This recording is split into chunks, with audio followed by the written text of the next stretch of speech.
The Watership Down Podcast is intended for listeners who are familiar with the plot. There will be spoilers. This episode is scripted, narrated, recorded and edited by Newell Fisher.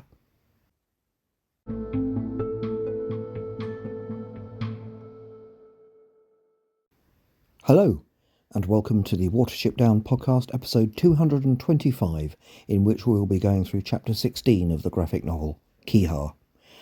First, though, a few items of burrow keeping. On the Watership Down groups on Facebook and on Instagram, I recently posted a map of the chalk downlands of southern England in order to show the quite small area in which the whole of Watership Down is set. I've become aware that some of the details of this map are inaccurate, and it may have been generated partly using AI. However, the red oblong showing the area the book is set in is still accurate, so I'll be leaving it up. It's amazing to see what a small section of the English countryside it is. Next, last week's episode was wrongly numbered 223 on the initial episode graphic. This has now been corrected to 224, but if you play the episode on YouTube, once the episode starts you still see the original. I could re-upload it, but this would wipe all the comments made so far, so I'm going to leave that as it is as well. Anyway, enough of errors. I also wanted to give you advance notice that the episode after we reach the end of part 2 of the story, which is due to be episode 231 at the moment, will be devoted to reactions to the graphic novel so far, as well as any other items of interest that come up. If you have something you would like to contribute, now is the time to begin thinking about what you would like to say. I'm happy to receive contributions in the form of sound files or text that I can read out. The email is in the notes. Lastly, we only need 31 more signatures to get the petition to put Fiverr on the Fiverr to 100 signatures, so do please share and tell your friends. The petition won't work, but it's still worth a sign. The link will be in the notes. Anyway, let's get back to the graphic novel, where there has been a new arrival on the Down.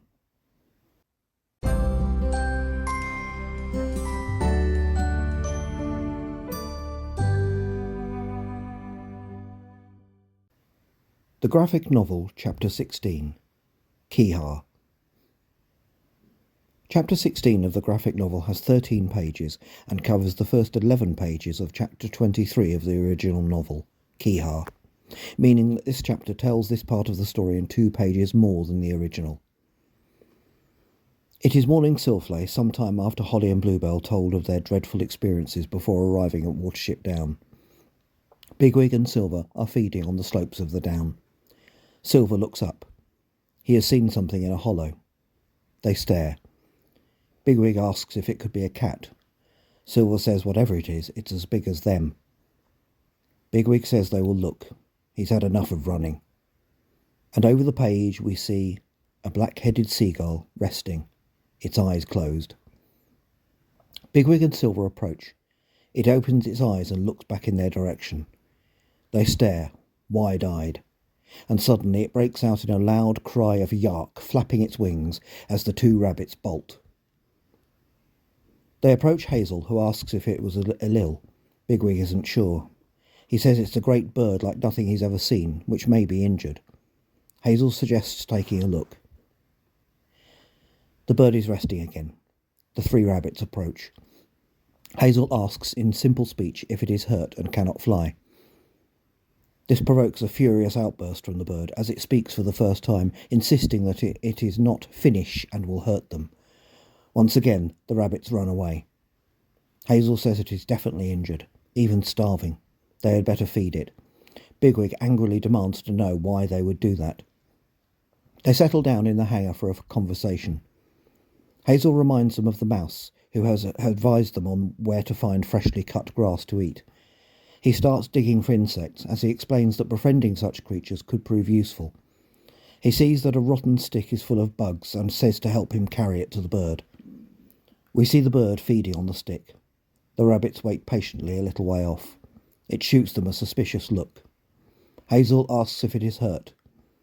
The reply is that well-known line that I will not repeat on this clean-rated podcast, meaning, go away. Hazel presses the point, saying that if he is hurt, he is finished, specifically that Homber or foxes and kestrels will come. This provokes another outburst from the seagull that he has plenty fight. The 3 rabbits run away. Again. Sometime later the seagull is resting. Bigwig and Hazel look on. Bigwig says it will starve if it can't fly. Hazel speaks to it again. It seems less angry now, probably weakened by hunger. He tells it that they are no threat to it, but if it stays where it is finished. They will make it safe in a big hole. The seagull says that its legs are okay, but one wing is hurt. Hazel says they will walk to safety. It follows them to the beach hangar, where Hazel says they will bring twigs and leaves so it can make a nest. He tells the rabbits to collect worms and insects for it. One of them objects that they have been digging all afternoon. We see rabbits searching for bugs and worms. One of them says Bigwig has found out the bird's name, Kehaar. The other asks how long they will have to feed him. We see Kehaar feeding, rabbits presenting mouthfuls of worms to him. Bigwig and Kehaar are apparently in conversation, with Hazel looking on.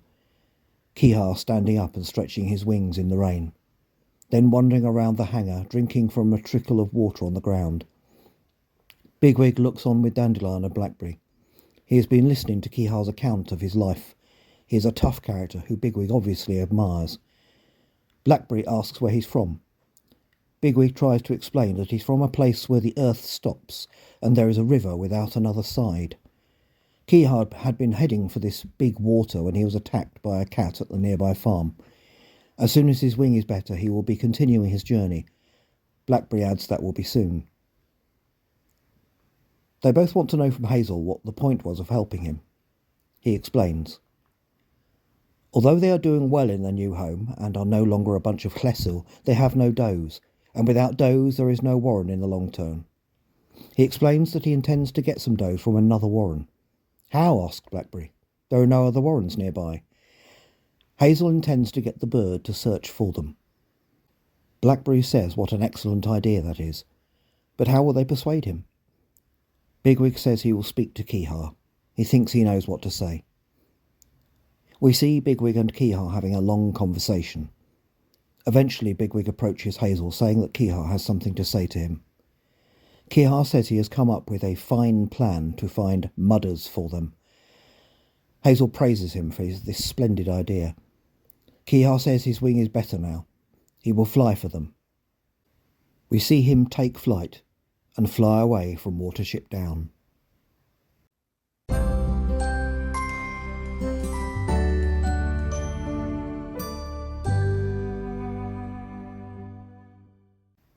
Comparison with the book. In the original novel, Bigwig and Silver run away from Kehaar's first yark only once. However, here, in this more visual form, the rabbits of Watership Down run away from Kehaar no less than 3 times for comedic effect. Hazel begins the hunt for insects for their new guest in this version, and Bigwig seems less resistant to the idea than in the original. Lastly, the period before Kehaar goes to the warren seems less drawn out in the novel. Once at the warren, Kehaar's interactions with the rabbits seem more or less to echo the original very well.